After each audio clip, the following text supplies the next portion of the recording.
శ్రీవారి ప్రేమలేఖతో ఆయనతో నా అనుబంధం ప్రారంభమైంది. 40 ఏళ్ల సుదీర్ఘ ప్రయాణం, ఎన్నో మధుర స్మృతులు,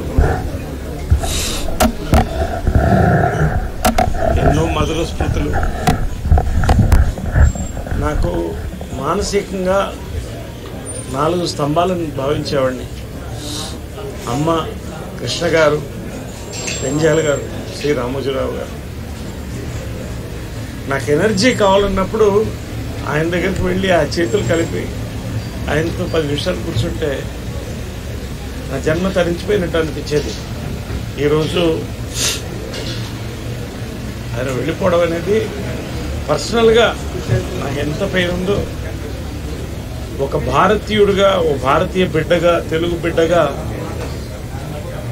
కొన్ని కోట్ల మందికి తీర్చలేని నష్టం ఇది.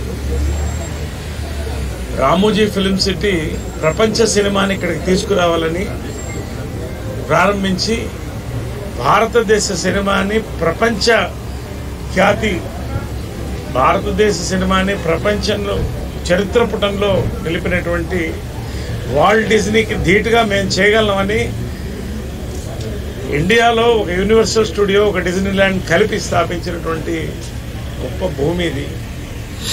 ప్రతి తెలుగువాడు ప్రియా పచ్చళ్లతో ప్రపంచం అంతా ఎక్కడైనా కూడా సంతృప్తిగా తిని ఎక్కడన్నా బతకలిగినటువంటి ఒక మంచి రుచిని కల్పించారు. వార్తల యొక్క ముఖ్యత్వం ఈనాడు ద్వారా, ఈనాడు టెలివిజన్ ద్వారా ప్రపంచం నలుమూలకు తీసుకెళ్లారు. ఇది చాలా తీర్చలేనటువంటి పూర్చలేని నష్టం. ఆయన ఆత్మ శాంతించాలని ఈ కాంపౌండ్ బిడ్డగా ఎప్పుడు నేను భావిస్తాను. ఎప్పుడు ఈ కుటుంబం ఎప్పుడు కూడా వాళ్ళకి నేను నా యొక్క ప్రగాఢ సానుభూతి తెలుపుకుంటూ ఎప్పుడు వాళ్ళు బాగుండాలి. వేల మందికి భోజనాలు పెడుతున్నారు, లక్షల మందికి. వీళ్ళు సంతోషంగా ఎప్పుడు రానున్న రోజుల్లో ఈ యొక్క లెగసీ కొనసాగలుగుతారు. Thank you.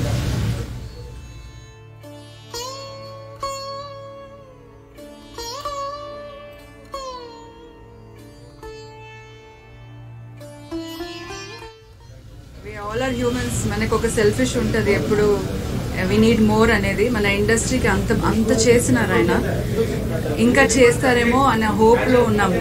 కానీ మన ఇండస్ట్రీని ఒక రెస్పెక్టబుల్ ప్లేస్గా చేశారు.